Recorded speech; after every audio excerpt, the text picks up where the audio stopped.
माँ का बंटवारा।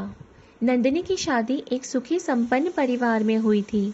शादी को महज अभी 1 साल ही तो हुए थे, पर यह 1 साल कैसे बीत गया उसे पता ही नहीं चला। ससुराल वालों से इतना प्यार जो मिला था उसे, सुबह कब हो जाती है और शाम कब हो जाती वो समझ ही नहीं पाती थी। उसके सास और उसके बीच का रिश्ता इतना प्यारा था कि लोग देखकर भी कहते, माँ बेटी का रिश्ता है या सास बहू का रिश्ता। गलती करने पर सास उसे डांट भी देती थी, पर इसका बुरा नंदिनी को नहीं लगता। उस पर वो सोचती थी, माँ होती तो वो भी ऐसा ही तो करती। दोनों एक दूसरे को बहुत अच्छे से समझते थे। सास के हाथों में जादू था। जब अपने हाथों से कभी कभार नंदिनी को खाना खिलाया करती थी, नंदिनी की आंखें भर जाती थी। एक बेटी बनकर अपनी सास की सेवा किया करती थी। मन में ख्याल भी कभी न लाती कि वो बहू है। अपनी जिम्मेदारियों को अच्छे से समझती थी। नंदिनी के पति रोहन 2 भाई थे। बड़े भाई का नाम संजय और भाभी का नाम सुष्मिता था। यूँ तो सुष्मिता भी सब कुछ अच्छे से करती थी, पर वह स्वभाव से थोड़ी जलनशील प्रवृत्ति की थी। उसे नंदिनी का यूँ सासू माँ के साथ घुलना मिलना बिल्कुल पसंद नहीं था। वह चाहती थी कि घर में हर तरफ सिर्फ उसकी ही बातें हों, लोग सिर्फ उसकी ही तारीफ करें। क्योंकि नंदिनी घर में सबसे छोटी थी तो सबका प्यार भी मिलता था। नंदिनी की सास अपने दोनों बेटों को बहुत प्यार करती थी। आखिर वो बच्चों में तुलना कैसे कर सकती है। सुष्मिता दिन रात अपने पति संजय को कहती रहती थी कि इस घर में अब से वह मान सम्मान नहीं मिलता। सारे लोग दिन रात नंदिनी नंदिनी ही किया करते हैं। संजय उसे समझाता था कि नहीं, ऐसी कोई बात नहीं है, तुम्हें गलत फहमी हो रही है। अगर तुम्हें तकलीफ होती है तो तुम माँ से जाकर बात करो। संजय, तुम मेरी बातों को नहीं समझ रहे हो। सारा दिन लोग छोटे देवर और देवरानी की ही बातें किया करते हैं, जैसे मेरा तो इस घर में कोई पूछे ना हो। अब मुझे अलग रहना है, मैं यहाँ एक पल भी नहीं रहना चाहती हूँ। सुष्मिता, तुम गलत कह रही हो।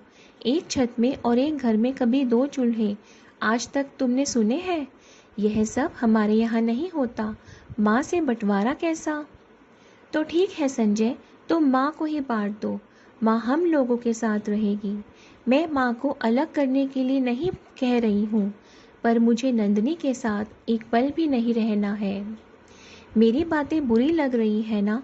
पर कल को देखना, माँ सारी जायदाद का वारिस सिर्फ और सिर्फ छोटे देवर और देवरानी को ही बना देगी। हमारे हाथों में तो कुछ भी ना रहेगा। तुम्हें आज मेरी बातें समझ में नहीं आ रही है ना? पर कल जब ऐसा होगा तो मुझसे कुछ मत कहना। दरवाजे पर खड़ी माँ ये सब कुछ सुन लेती, पर वो अंदर जाकर संजय और सुष्मिता से कुछ कहती नहीं है। वो चुपचाप आंगन के झूले में जाकर बैठ जाती है। कुछ देर बाद संजय कमरे में से बाहर निकलता है तो देखता है माँ के हाथों में चोट लगी हुई है। माँ, ये चोट आपको कैसे लगी? बस बेटा, खिड़की लगा रही थी तो उंगली उसमें पड़ गई और लग गई चोट। बहुत दर्द हो रहा होगा ना माँ? हाँ बेटा, यह तो शरीर का अंग है, और शरीर का कोई एक अंग भी अगर दूर होने लगता है तो तकलीफ तो ज़रूर होती है। पास में खड़ी सुष्मिता भी यह सब कुछ देख रही थी। आखिर एक शरीर अपने किसी भी अंग को कैसे काट सकता है? बहुत तकलीफ पहुंचती है। मैं कुछ समझा नहीं माँ।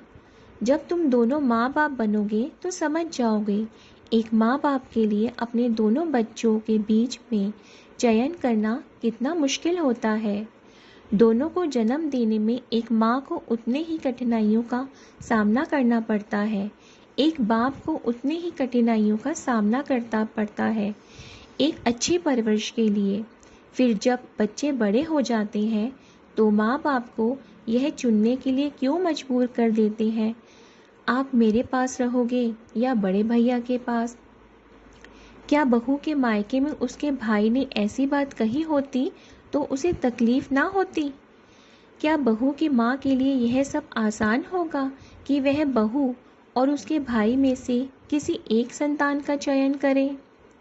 सुष्मिता को अपनी गलती का एहसास हो गया। उसे लगा कि अगर मेरी माँ को भी इन कठिनाइयों का सामना करना पड़ता तो कितनी उसे तकलीफ होती। बड़ी बहू और छोटी बहू इस घर की दो बेटियां हैं। बेटियां तो पराई होकर अपनी ससुराल में चली गई और ससुराल में आती हैं जो बहू वही कहलाती है। बेटियां, फिर तुम दोनों में अंतर कैसे कर सकती हूँ? तुम तो हमारे कुल को रोशन करने वाली हो। अपने दिल और दिमाग से निकाल दो।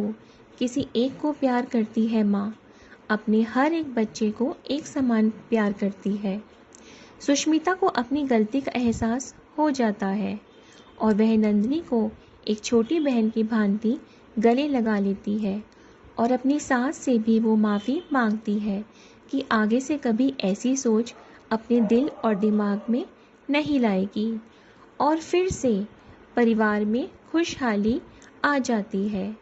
सब एक घर में एक छत के नीचे एक साथ रहते हैं। दोस्तों, आशा करती हूँ कि यह कहानी आपको पसंद आई होगी। प्लीज़ कमेंट करके ज़रूर बताएं। धन्यवाद।